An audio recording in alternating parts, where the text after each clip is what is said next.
En entrant dans la maison, ma belle-sœur s'est exclamée, « C'est beaucoup plus beau que ce que j'imaginais. Si vous la réaménagez, elle pourrait même ressembler à une maison neuve. » Dès que j'ai révélé que cette maison avait été héritée de mes parents, son attitude s'est visiblement refroidie. « Cela signifie-t-il qu'il est à votre nom? N'avez-vous pas l'intention de la changer au nom de votre mari, maintenant que vous êtes mariés ?» Elle a demandé. Le fait qu'il soit au nom de mon mari l'arrangerait bien. Depuis lors, ma belle-sœur a commencé à nous harceler fréquemment, moi et la famille de ma sœur. J'ai 35 ans et j'occupe un poste de cadre dans mon entreprise. Je suis mariée, mais je n'ai pas d'enfant. Ce jour-là était un jour férié rare pour moi, et je faisais un grand ménage à la maison avec ma sœur, son mari, leur fils et leur fille. La famille de ma sœur et la mienne vivaient ensemble dans la maison de mes parents. Après le décès de nos parents, c'est moi qui ai hérité de la maison. J'ai dû prendre en charge les mensualités du prêt hypothécaire, mais je suis attachée à cette maison et j'ai toujours voulu y vivre. Le prêt hypothécaire sera bientôt remboursé. Ma sœur a déménagé pour aller à l'université et a vécu ailleurs après son mariage. Il y a 6 mois, nous avons dû nous installer temporairement dans cette maison parce que les anciens résidents avaient besoin de gros travaux de rénovation. Cette maison est spacieuse, mais elle a vieilli au fil des ans. Il se peut qu'elle ait bientôt besoin de réparation. Ma sœur marmonnait tout en faisant le ménage. À ce moment-là, une voix forte s'est fait entendre à l'entrée. Ma sœur, vous êtes là? Ouvrez, s'il vous plaît. En regardant dehors, j'ai vu ma belle-sœur avec beaucoup de bagages. Qu'est-ce qui s'est passé? Qu'est-ce que c'est que ces bagages? J'ai demandé, ce à quoi elle a répondu bruyamment de l'autre côté de la porte. Dépêche-toi de me laisser entrer. Lorsque ma sœur a ouvert la porte d'entrée, ma belle-sœur est immédiatement entrée dans le salon et s'est assise sur le canapé. Lorsqu'on lui a demandé pourquoi, elle a répondu sans ambages, parce que je vais divorcer.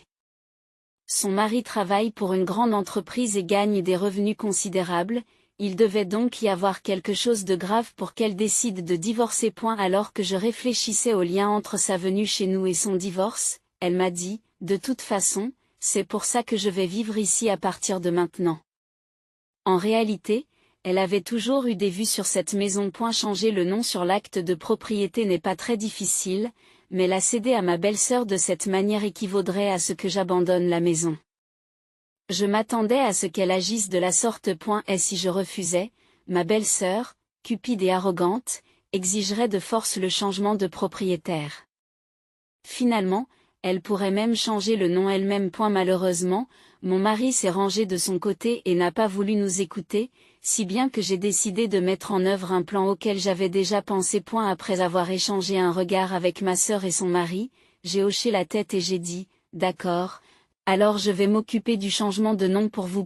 Et ma belle-sœur a répondu, oh, tu es bien réceptive aujourd'hui, mais elle a été surprise par l'intervention du mari de ma sœur. Cependant, le changement de propriétaire pose quelques problèmes. Quel problème? Alors que ma belle-sœur s'irritait de plus en plus, il a expliqué, lors d'un changement de propriété, une raison spécifique est généralement requise, par exemple en cas d'héritage ou de vente d'un bien, et nous aurons donc besoin d'une raison concrète pour ce changement. Sa réponse à l'explication de mon mari a été dédaigneuse. Que entendez-vous par là? Il suffit d'inventer n'importe quelle raison. Mais ce n'est pas si simple, surtout avec les procédures légales au cadastre. Alors, disons qu'il s'agit d'un transfert de toi à moi. Cela signifie que vous devez payer des droits de donation. Des droits de donation? Je n'ai pas cet argent. De plus en plus en colère, elle s'est adressée au mari de ma sœur. J'ai soupiré devant son attitude et lui ai dit, et si tu m'achetais la maison? Acheter une maison alors que je suis en train de divorcer? Où trouverais-je l'argent pour cela? Eh bien, acheter la maison serait un atout, et vous pourriez la vendre plus tard pour une grosse somme, ai-je suggéré. Son expression s'est adoucie et elle a esquissé un sourire malicieux. D'accord, alors je t'achète la maison. D'accord, alors je t'achèterai la maison. Cela vous convient-il? Mais il y a un autre problème. De quoi s'agit-il cette fois-ci? Oui, comme l'a souligné mon beau-frère tout à l'heure, il y a plusieurs problèmes. J'ai dit, exaspéré par le comportement irritable de ma belle-sœur. Mon beau-frère a commencé à expliquer le deuxième problème. Lors de l'achat de la maison dans le cadre d'une transaction familiale, si le prix s'écarte considérablement de la valeur du marché, la différence peut être considérée comme un don, ce qui peut entraîner des droits de donation. En entendant cela, ma belle-sœur a soupiré. Encore des impôts. Voyant sa réaction, j'ai suggéré, alors, nous n'avons pas d'autre choix que de demander à un agent immobilier de faire de la médiation. Et la médiation? Cela signifie que nous devons payer des frais de courtage, n'est-ce pas? Oui, mais cela permet d'aligner le prix sur celui du marché et de nous épargner les tracas de la paperasserie. J'ai répondu, c'est peut-être la solution la plus rapide. Alors, allons-y, s'il vous plaît. Ma belle-sœur a répondu. Nous laissons tout faire. C'était pourtant le meilleur choix pour nous. Nous avons contacté une société immobilière où travaille mon beau-frère et un scribe judiciaire pour procéder à la vente de la maison et au changement de propriétaire. Pendant que je cherchais un nouvel endroit où emménager, mon mari est rentré à la maison. Je lui ai annoncé l'intention de ma belle-sœur de vivre ici, et comme je m'y attendais, il a été ravi. Tu es sûr que ça ne pose pas de problème? Tu as toujours dit que tu ne t'entendais pas avec ma sœur. Ce n'est pas grave. J'ai décidé de partir d'ici avec la famille de ma sœur. Quoi? Je demande le divorce. J'ai atteint ma limite avec les choses, y compris mon arrogante belle-sœur et toi. Qu'est-ce que tu racontes? J'ai commencé à expliquer les raisons de mon départ. Peu de temps après avoir épousé mon mari, sa sœur, que j'avais rencontrée une fois à notre mariage, nous a soudain rendu visite à la maison. Dès qu'elle est entrée, elle s'est exclamée avec joie. Cette maison est plus belle que ce à quoi je m'attendais. La rénover pourrait la rendre comme neuve. En hochant la tête, je lui ai dit, j'ai hérité de cette maison de mes parents. Cela signifie qu'il est à votre nom, n'est-ce pas? Vous n'avez pas l'intention de le changer au nom de votre mari après le mariage? Demanda-t-elle brusquement, me laissant perplexe. En y repensant, il est possible qu'elle ait comploté quelque chose à partir de ce moment-là. Avoir la maison au nom de mon mari aurait été plus pratique pour elle. Mais à l'époque, je ne m'en suis pas rendu compte et j'ai laissé filer la conversation, ce qui a semblé la mettre en colère. Depuis lors, elle a développé une hostilité envers moi et la famille de ma sœur. Pendant les fêtes de fin d'année, lorsque nous avons rendu visite à notre belle famille, ma sœur et moi avons été envoyés faire des courses par ma belle-sœur et forcés de payer tout ce qu'on nous demandait d'acheter. Après cette expérience, nous n'avons plus jamais remis les pieds chez nos beaux-parents. Cependant, elle a continué à se présenter et à s'annoncer chez nous, exigeant de rester et faisant souvent irruption. Même après avoir vécu dans la famille de ma sœur pendant 6 mois, son comportement n'a pas changé. Pire, elle a commencé à s'attendre à être traitée de la même manière par la famille de ma sœur, sans aucune réserve. Lorsque je lui ai dit qu'en tant que femme mariée, tu devrais compter sur ton mari, elle m'a rétorqué que ce n'était pas tes affaires. Et ne te mêle pas des affaires familiales des autres. Lorsque j'ai demandé à mon mari de faire quelque chose pour sa sœur, il s'est énervé et a dit, de manière incompréhensible, elle a traversé beaucoup d'épreuves depuis qu'elle s'est mariée. C'est probablement un problème de femme et de belle-mère. Essayez de comprendre. C'est ce qui m'a poussé à envisager le divorce. En outre, un jour où j'ai interrogé mon mari sur sa destination lors des sorties et que je n'ai pas obtenu de réponse, j'ai commencé à le soupçonner d'infidélité. Après en avoir discuté avec la famille de ma sœur, nous avons décidé de prendre nos distances avec ma belle-sœur et mon mari et de nous venger. Dans un premier temps, j'ai engagé un détective pour enquêter sur la liaison présumée de mon mari. J'ai ensuite commencé à chercher des informations sur l'Internet pour résoudre le problème de la belle-sœur. Finalement, j'ai trouvé une méthode efficace et convaincante. Entre-temps, les résultats de l'enquête sur l'infidélité de mon mari sont arrivés, montrant des preuves évidentes de sa mauvaise conduite. Si ma belle-sœur passait à l'action, nous serions prêts à mettre notre plan à exécution. Avec la famille de ma sœur, j'ai attendu avec impatience cette occasion décisive. Aujourd'hui, alors que ma belle-sœur exigeait le changement de nom, ce qui modifierait la propriété de ma maison. Le moment était venu de mettre notre plan à exécution. Lorsque mon mari est rentré à la maison, j'ai annoncé mon intention de divorcer. Vous me trompiez, n'est-ce pas? Que voulez-vous dire par là? Mon mari était complètement choqué. Cependant, j'ai continué à le contre-interroger calmement et en me basant sur mes preuves. Ma belle-sœur était elle aussi parfaitement rentrée dans notre plan. Argumenter ou se taire. C'est à vous de voir. J'ai rassemblé suffisamment de preuves. Ne résistez pas inutilement et signez rapidement les papiers du divorce.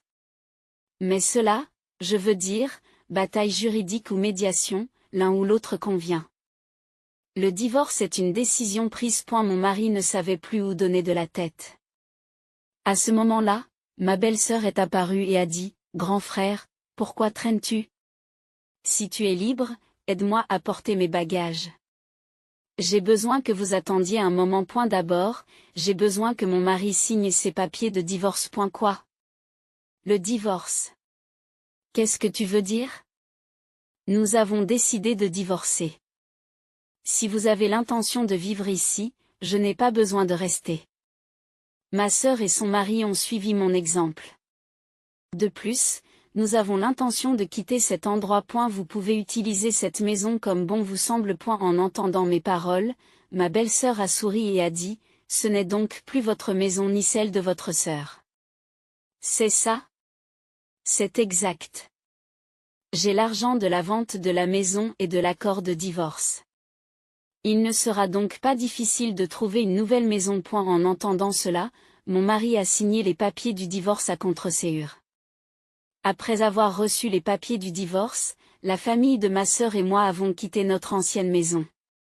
Cette nuit-là, ma sœur, son mari et moi sommes restés à l'hôtel. Le lendemain, nous avons entamé la procédure de vente de la maison. Tout d'abord, nous avons créé les documents de vente officiels par l'intermédiaire de la société immobilière de mon beau-frère et d'un avocat. Puis nous avons procédé à la vente de la maison à ma belle-sœur. Bien sûr, ma belle-sœur devait être impliquée dans le contrat, mais elle se plaignait, « Oh là là, qu'est-ce que c'est que ça? Je ne comprends pas. Appelez-moi quand tous les documents seront prêts. Je me fiche du contenu. Je dois juste payer, n'est-ce pas? Tout ce qui compte, c'est que la propriété me soit transférée. Finalement, le mari de ma sœur, l'avocat et moi-même nous sommes occupés de toutes les procédures et ma belle-sœur a disparu.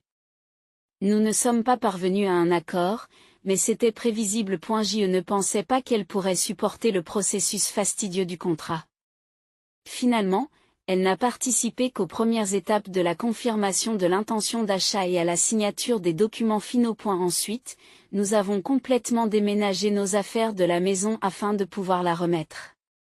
Parallèlement, le divorce a été prononcé et mon ex-mari a dû me verser $25 000 de dommages et intérêts. Ensuite, le paiement de la maison a été intégralement transféré sur mon compte par mon ancienne belle-sœur. Elle ignorait l'existence de l'hypothèque et était probablement endettée, mais cela ne me concernait plus. Quelques semaines plus tard, tout était réglé. Lorsque j'ai visité à nouveau la maison, qui appartenait désormais à mon ex-mari et à mon ancienne belle-sœur, j'ai pu entendre leurs discussions animées à l'extérieur. C'est à cause de ta dette que je travaille sans arrêt, et je suis poursuivi pour les dommages et intérêts que je dois. Je ne savais pas que la maison était si chère. C'est du bon sens. Eh bien, je ne le savais pas, alors il n'y a rien à faire. Ne cherche pas d'excuses. Tu aurais dû la prendre toi-même. Maintenant, je dois payer la maison à cause de toi, et je dois encore des dommages et intérêts. En entendant le mot inattendu dommages et intérêts, j'ai senti qu'il y avait une occasion à saisir. J'ai sonné à la porte et me suis préparé à affronter mon ex-mari. Oh, c'est toi. Qu'est-ce que tu veux? Je suis occupé en ce moment. Qu'est-ce que je veux? Je suis ici pour récupérer le paiement de ce mois. Comment? Que voulez-vous dire par le paiement de ce mois? J'ai déjà payé ce mois-ci, y compris le paiement de la maison. Je l'ai reçu, mais il y a encore quelque chose que vous n'avez pas payé, n'est-ce pas? Alors que mon ex-mari regardait mes paroles d'un air perplexe, mon ancienne belle-sœur est apparue par derrière, dirigeant sa colère contre moi. Qu'est-ce que tu fais? Vous ne m'avez pas dit un mot sur le prix de cette maison. Que voulez-vous dire par cette maison? Je n'étais pas au courant qu'elle était si chère. Tu n'as pas lu les documents que j'ai envoyés? Je n'y ai pas prêté attention. En effet, j'avais envoyé tous les documents nécessaires à mon ancienne belle-sœur, mais c'était à elle de les lire. J'ai vendu la maison à un prix correct. Mon ex-mari a semblé d'accord en lui disant de se taire pour éviter d'autres complications. Puis il m'a demandé, de quoi parliez-vous à propos de ce paiement? Je parle de la redevance de location du terrain. Pour le terrain sur lequel se trouve cette maison. Mon ex-mari et mon ancienne belle-sœur ont tous deux eu l'air perplexes. Ils n'ont manifestement pas compris ce fait. Je n'avais vendu que la maison, en conservant les droits de location du terrain. Cela signifie que la maison appartenait à mon ancienne belle-sœur, mais que j'étais propriétaire du terrain sur lequel elle était construite et que j'avais donc le droit de percevoir une redevance mensuelle. Et la redevance de location du terrain est généralement déterminée par voie de négociation, mais comme mon ancienne belle-sœur avait négligé la procédure, je l'ai fixée à $3 000 par mois. Mon ex-mari et mon ancienne belle-sœur ont été choqués et scandalisés par ce montant. Incroyable! Vous payez $3 000 par mois pour le terrain, oui, mais vous avez signé le contrat. De plus, vous serez responsable des taxes foncières pour la maison, comme le stipule le contrat. Vous ne l'avez pas lu, c'est ridicule. Si c'est le cas, nous n'avons qu'à vendre la maison. Malheureusement, ce n'est pas une option. Tant que je n'autorise pas la vente en tant que propriétaire foncier, vous ne pouvez pas vendre la maison en raison des droits du bailleur. L'explication a laissé mon ancienne belle-sœur dans l'incrédulité la plus totale. Vraiment, c'est vrai, eh bien, c'est à vous de décider. Soit vous payez les $3 000 chaque mois, soit vous renoncez à la maison. Je lui ai dit qu'étant donné leur dette pour les dommages et l'achat de la maison, il était clair qu'il ne pouvait pas se permettre cette nouvelle redevance mensuelle. Finalement, mon ancienne belle-sœur a choisi de me rendre la maison. Comme ce problème avait été causé par mon ex-mari et mon ex-belle-sœur, ils ont pris en charge tous les frais de transaction. Nous avons ainsi pu récupérer notre maison. Apparemment, mon ancienne belle-sœur avait emprunté l'argent pour la maison à ses parents qui, en apprenant cet incident, se sont indignés contre elle et mon ex-mari et ont exigé le remboursement. Actuellement, mon ex-mari jongle entre un travail de jour et un travail de nuit, et mon ancienne belle-sœur travaille dans un supermarché et exerce également un travail de nuit. Mon ancienne belle-sœur avait apparemment une liaison qui a été découverte par son désormais ex-mari, ce qui a entraîné des demandes de dommages-intérêts supplémentaires. C'est moi qui l'ai dit à son mari. Depuis lors, la famille de ma sœur a terminé ses travaux de rénovation et est retournée dans sa propre maison, et j'apprécie de vivre seule. Oh, la voiture que je viens d'acheter?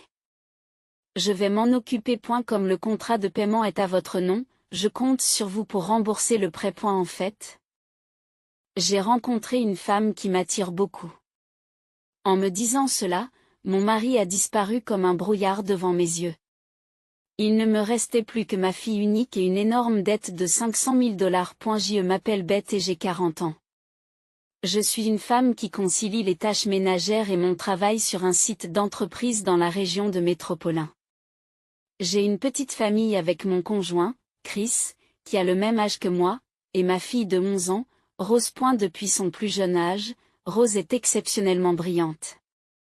Lorsqu'elle est entrée à l'école primaire, elle savait déjà lire et écrire l'anglais et l'espagnol, et elle connaissait plusieurs encyclopédies par cœur. Elle possède un talent énigmatique et me défie comme un débatteur sur des sujets d'actualité. Ses résultats scolaires sont exceptionnels parmi ses camarades de classe, et sa vitesse de réflexion est rapide. Elle est si intelligente que je n'arrive pas à croire qu'il s'agit de ma propre enfant. En tant que parent, je suis tout simplement stupéfait par son intelligence. En revanche, Chris a toujours été paresseux et inconstant, ne s'accrochant jamais longtemps à un emploi et le quittant toujours après une courte période. Elle a changé d'emploi dans de nombreuses entreprises. Au moment où il semblait que son salaire augmentait enfin, il changeait à nouveau d'emploi, revenant à un salaire de départ. Nos économies n'ont jamais augmenté. Inquiète pour l'avenir, j'ai un jour envisagé de quitter mon emploi pour me consacrer à l'éducation de Rose et au développement de son potentiel. Mais si je quittais mon emploi, les finances de notre ménage s'effondreraient. C'est donc à contre-ségur que j'ai continué à travailler à temps plein pendant toutes ces années. Mais récemment, l'emploi de Chris s'est enfin stabilisé. Et elle a dépassé de loin sa précédente ancienneté d'1 an, puisqu'il travaille au même endroit depuis 3 ans. Et il s'est assuré un revenu stable en tant qu'employé à temps plein. Auparavant, il était simplement paresseux, mais quelque chose a changé et il a commencé à vouloir visiter divers endroits en famille, à nourrir la curiosité intellectuelle de Rose et à créer des souvenirs familiaux. Nous avons pris notre courage à 2 mains et sommes passés de la petite voiture que nous conduisions à un spacieux break d'une valeur de $60 000. Ce break était un grand véhicule qui pouvait également être utilisé pour le camping, avec un intérieur spacieux qui permettait d'y installer un simple lit. Mais comme Chris, qui venait de devenir employé à temps plein, ne pouvait pas passer le contrôle de solvabilité, c'est moi qui ai fini par contracter le prêt. Cela ne m'a pas particulièrement surpris. Après tout, l'hypothèque était également à mon nom. Et puis, après une longue attente, le jour de la livraison de la nouvelle voiture est enfin arrivé. Ce jour-là, je ne pouvais pas m'absenter du travail et j'ai donc demandé à Chris d'aller chercher la voiture. Pendant mon service, j'ai vu un message de Chris sur mon téléphone portable, et mon cœur s'est figé en un instant. Je m'occupe de la nouvelle voiture. Comme le contrat de paiement est à ton nom, je compte sur toi pour continuer à rembourser le prêt. Je n'ai pas compris ce texto soudain et j'ai immédiatement appelé Chris. Je ne m'attendais pas à ce qu'il réponde tout de suite au téléphone, mais à ma grande surprise, il l'a fait. Qu'est-ce que tu veux? Il ne s'agit pas de ce que je veux. Que signifie ce message? Il signifie exactement ce qu'il dit. La voix de Chris était indifférente, et je suis devenu encore plus confus. C'est alors que Chris m'a révélé quelque chose que je n'aurais jamais pu imaginer. En fait, je suis tombé sérieusement amoureux de quelqu'un. Qu'est-ce que tu racontes? Demandai-je d'une voix tremblante, choquée. À eu début, c'était juste pour s'amuser un peu, mais maintenant? Je veux recommencer ma vie avec cette personne. C'est donc un adieu à toi. Sur ces mots, Chris tente de mettre fin à l'appel. Mais juste avant de raccrocher, il a révélé quelque chose d'encore plus choquant. Oh, c'est vrai? J'ai encore les papiers du divorce que tu as signés lors de notre dernière dispute, alors je vais les présenter. Sur ce, avant que je puisse dire quoi que ce soit, Chris a mis fin à l'appel. J'ai écouté la tonalité dans un état second, confronté à la réalité de la trahison, et je n'ai pu que rester sur place, incapable de bouger. Par la suite, j'ai eu beau essayer de contacter Chris, il n'a jamais répondu. Incapable de me concentrer sur mon travail, je suis rentré chez moi en souhaitant que tout cela ne soit pas réel. Et la vérité, c'est que j'ai signé les papiers du divorce dans un accès de colère lors d'une précédente dispute. Lorsque j'ai ouvert le tiroir où je conservais ces documents, j'ai constaté qu'ils avaient bel et bien disparu. Je devais maintenant rembourser une énorme dette d'environ $500 000, $60 000 pour le prêt automobile et environ $440 000 pour le prêt hypothécaire. Je comprenais la situation, mais je ne pouvais me résoudre à l'accepter. J'ai essayé de contacter Chris à plusieurs reprises, mais qu'il m'ignore ou non, il ne m'a jamais répondu, même s'il lisait les messages. C'était comme s'il avait disparu de la surface de la terre. Rose, qui remarque même les plus petites choses, ne pouvait pas ne pas s'en rendre compte et quelques jours plus tard, elle a regardé mon visage lentement après le dîner. Maman, tu vas bien?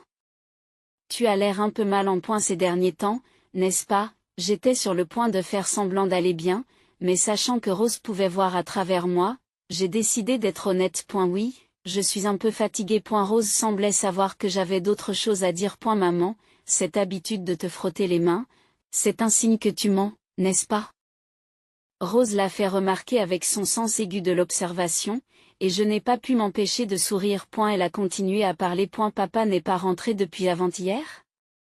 Est-ce que ça a quelque chose à voir avec ça? Face au regard clair de Rose, j'ai hésité intérieurement. Puis, j'ai pris une grande inspiration pour dire à Rose toute la vérité. Je pensais qu'il était impossible de continuer à la cacher de toute façon, alors je lui ai raconté tout ce qui s'était passé. Après avoir tout entendu, Rose a simplement répondu avec un soupir, je vois. J'ai pensé que papa pourrait faire quelque chose comme ça. Tu n'es pas prise? Tu n'es pas surprise? Demandai-je. Oui, je ne suis pas surprise. Je pensais qu'un jour comme celui-ci viendrait. Rose a dit, son attitude calme comme si elle comprenait tout était contraire à l'agitation que je ressentais. Mais au fond de moi, je savais que le fait que ses parents se soient séparés devait la blesser. Je me suis excusée auprès de Rose au fond de mon cœur pour mon impuissance et j'ai travaillé avec une vigueur renouvelée le lendemain, comme pour tout balayer. Cependant, n'étant pas très résistante par nature et mentalement fragile, j'ai rapidement commencé à souffrir physiquement et mentalement de cette situation stressante et j'ai commencé à tomber malade le jour d'un inventaire important au travail. J'ai eu du mal à me tenir debout et j'ai fini par m'effondrer sur le sol, épuisée. Quelque chose ne va pas? Désolée, je me sens un peu malade. Je vais faire une petite pause. Après avoir murmuré ces mots, j'ai perdu connaissance. J'entendais mes collègues parler, mais j'étais dans les vapes. Lorsque j'ai repris conscience, j'ai été accueillie par un plafond blanc et de nombreux tubes enroulés autour de mon corps. Apparemment, je me trouvais dans une chambre d'hôpital et mes collègues avaient appelé une ambulance pour moi. Le diagnostic a nécessité des examens plus approfondis et j'ai dû être hospitalisée. Alors que je maudissais ma faiblesse et que je mouillais l'oreiller de mes larmes, Rose, habituellement calme, s'est précipitée dans la chambre d'hôpital.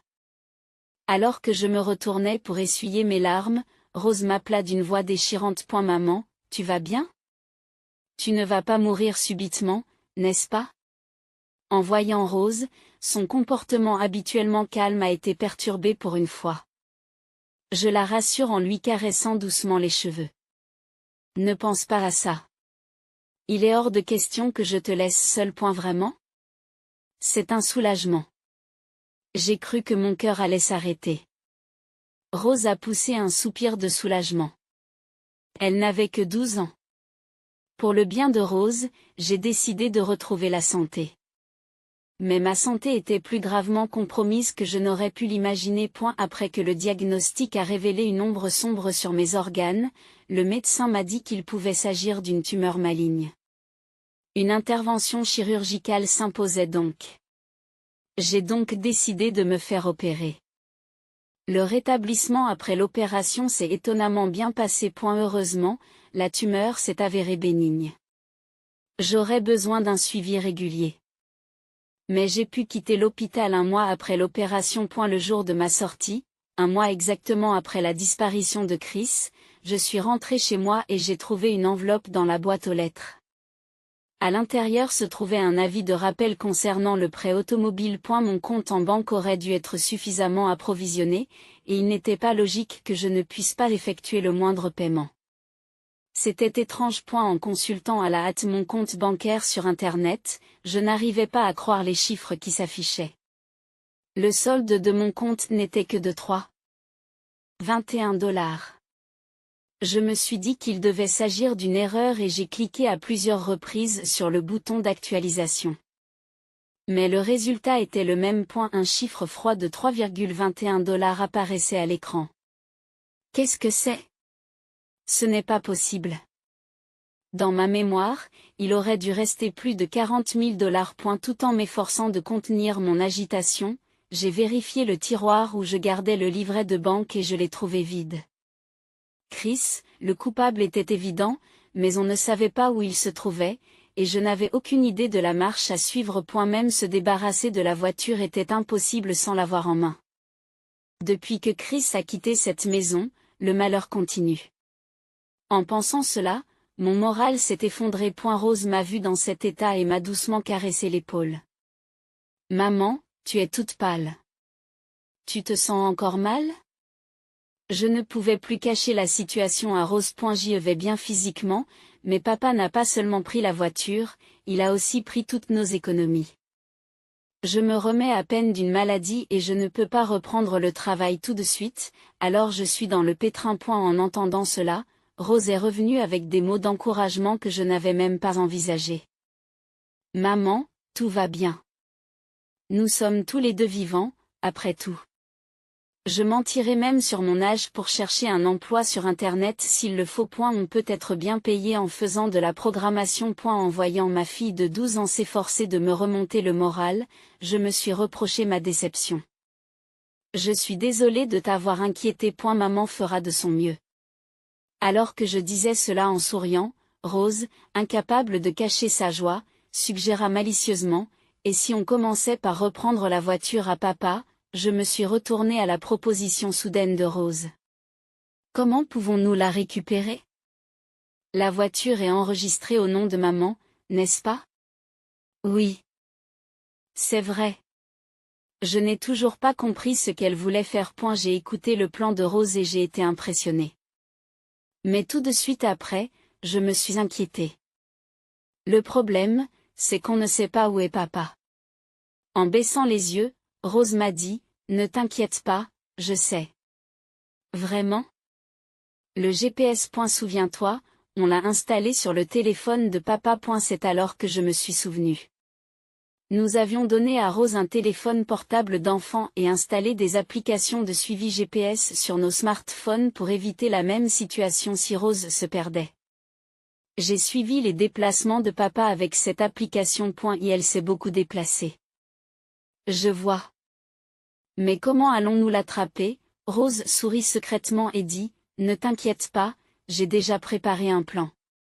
Lorsque j'ai entendu le plan de Rose, j'ai été surpris par son intelligence. Rose connaissait même les détails de la maîtresse de Chris. Maman, donnons une petite punition à papa qui nous a trahis. C'est ainsi que Rose et moi nous sommes préparés à passer à l'action. Les jours passèrent et un jour, mon téléphone portable sonna. C'est toi, Beth? J'ai besoin d'aide. J'ai besoin d'aide. Qui est-ce? C'était Chris. Lorsque j'ai prétendu ne pas le connaître, il s'est agacé et a dit, c'est quoi cette blague, je suis votre mari. En ce moment même, la police m'arrête dans la rue et m'interroge. Si cela continue, ils m'emmèneront au poste de police. Viens vite et explique-toi. HM, je n'y peux rien. Je comprends.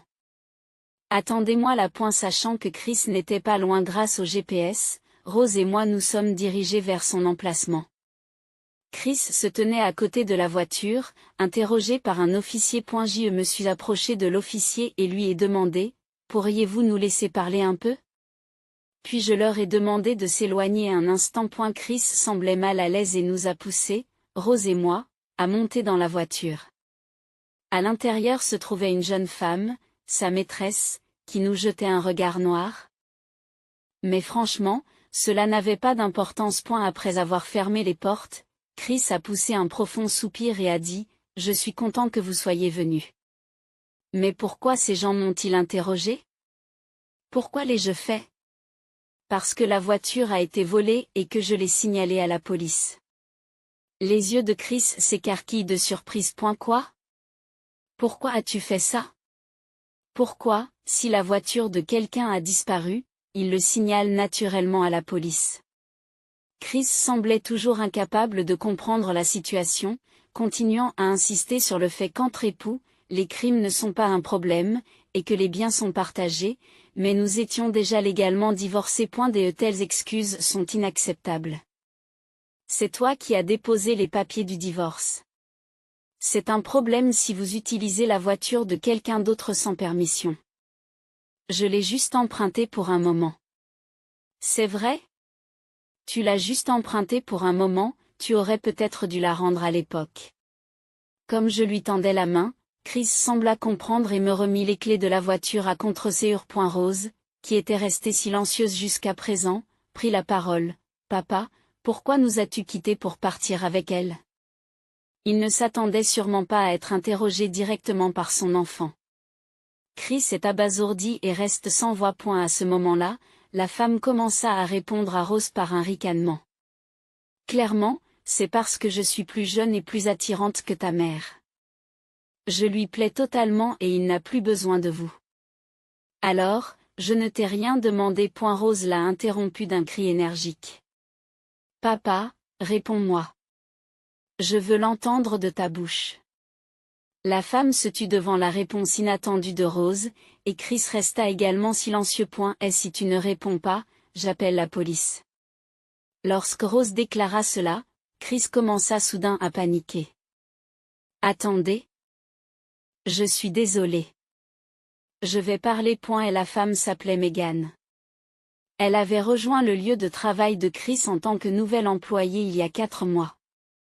Ils ont sympathisé lors d'une fête de bienvenue pour les nouveaux employés et se sont rapidement rapprochés, m'a-t-on dit. Chose choquante, Megan était déjà enceinte, et Chris avait décidé de quitter notre famille pour commencer un nouveau chemin avec elle. Quant à la voiture, il y était apparemment attaché et n'avait pas réussi à la vendre. Vous avez visité pas mal d'endroits, on dirait. Oui, juste un petit voyage. Attendez, comment savez-vous cela? Tu te souviens de l'application GPS, celle que j'ai installée tout à l'heure? Lorsque j'ai dit cela, Chris a semblé se souvenir du fait et a été visiblement déçu. Je l'avais fait exprès. Papa se comportait différemment, alors j'ai suggéré d'utiliser le GPS. En entendant les paroles de Rose, j'étais moi aussi intérieurement étonné de son intelligence, alors que j'écoutais à ses côtés. Ensuite, j'ai confronté Chris directement et lui ordonné d'un ton un peu cassant. Admets que tu as volé mes $40 000 et rends-moi tout, ici et maintenant. Cet argent faisait partie de nos biens matrimoniaux communs. Et elle s'est défendue en disant, comment peux-tu dire ça? Cet argent provenait des économies que j'avais faites avant de me marier. Il semble que Chris ait déjà dépensé les $40 000 avec Megan. Remonté par la colère, je n'ai pu dissimuler ma surprise et j'ai insisté. Non seulement vous avez utilisé la voiture, mais vous avez aussi dépensé mes économies. Ce n'est pas un simple délit que l'on peut négliger. Où avez-vous aussi emprunté cet argent? Pendant ce temps, Megan essaie discrètement de partir. Cependant, au moment de sortir de la voiture, elle pousse un cri strident. Ses parents se tiennent devant elle. Leurs visages sont remplis de colère. Pourquoi mes parents sont-ils ici? Parce que je leur ai demandé de venir, dit Rose calmement. En fait, pendant que j'étais à l'hôpital, il semblait que Rose était allée sur le lieu de travail de Chris, faisant semblant de pleurer. Papa a quitté notre maison. Touché par son geste, un des employés lui a donné l'adresse de la maison des parents de Megan. Chris et Megan s'étaient montrés ouvertement affectueux au travail. Tous les moyens sont bons pour former un couple. Et le fait qu'ils aient quitté l'entreprise en même temps avait éveillé les soupçons d'une relation inappropriée. Vieille sorcière, j'ai montré ta photo à tes parents et ils ont accepté de parler. Megan n'avait plus de place pour être choquée d'être appelée vieille sorcière. J'ai alors posé une autre question. Megan, votre ventre est très visible. Quand le bébé doit-il naître? À ce moment-là, le teint de Megan change et tous les regards se tournent vers elle. Oui, le bébé doit naître dans 3 mois. C'est assez tôt. 1, 2, 3. Le calcul n'est pas juste. Chris nous a regardés, perplexes. Qu'est-ce que tu veux dire? C'est étrange. Comment quelqu'un qui a des enfants peut-il ne pas comprendre? La durée normale d'une grossesse est d'environ 9 mois. Même si vous avez rencontré cette femme et qu'elle est tombée enceinte il y a 4 mois, pourquoi le bébé naîtrait-il dans 7 mois? Chris semble enfin comprendre la situation. Il se met à trembler. Megan, m'as-tu trompé? Megan ouvre la bouche comme pour argumenter. Je n'aurais jamais cru qu'on me surprendrait ici. Je pensais pouvoir tromper quelqu'un d'aussi simple que vous. Ce n'est pas une blague. Tu as tout gâché pour moi. Chris et Megan entament une dispute inesthétique. Pendant que la scène se déroule, nous appelons de nouveau la police. Une voiture de police arrive bientôt. S'il vous plaît, je ne veux pas avoir affaire à la police. Chris a plaidé d'une voix douloureuse, mais Rose et moi lui avons seulement jeté un regard froid. Quand tu auras payé pour tes crimes, nous prendrons notre temps pour récupérer l'argent. Je sais où tu travailles. L'indemnisation, la pension alimentaire, la moitié de l'hypothèque, plus les $40 000 que j'ai économisés, Tu travailleras dur pour tout rembourser. Alors que Meghan regardait Chris se faire emmener par la police, j'ai déclaré, puisque vous êtes au courant de tout, vous serez considéré comme complice du vol. Si Chris ne peut pas rembourser l'argent, le fardeau retombera sur vous. Préparez-vous à cela. À mes mots, Meghan tremble de façon incontrôlable, cherchant de l'aide auprès de ses parents, mais ils ne l'aideront pas du tout. C'est ainsi que nous avons remporté notre victoire sur l'odieux Chris et Meghan. Bien qu'ils aient été tenus pour responsables de leurs crimes, ils ont été libérés sous caution parce qu'ils étaient des primo-délinquants et qu'ils avaient fait preuve de remords. Cependant, ce n'était que le début de leur épreuve de remboursement. J'ai réussi à leur soutirer la totalité de la somme qu'ils me devaient et j'ai fait en sorte que Chris verse également à Rose une pension alimentaire mensuelle de $600. J'ai trouvé un emploi pour Chris dans un entrepôt sous-traité par mon entreprise, de sorte que ses revenus soient directement affectés à mon remboursement. Bien que j'ai également souffert de ces événements, ma santé s'est progressivement améliorée et je suis maintenant de retour sur mon lieu de travail de manière énergique. Rose et moi travaillons ensemble tous les jours. Elle nous aide sincèrement dans les tâches ménagères. Comme son nom l'indique, en tant que mère, je souhaite vraiment que Rose ait un bel avenir et qu'elle s'épanouisse.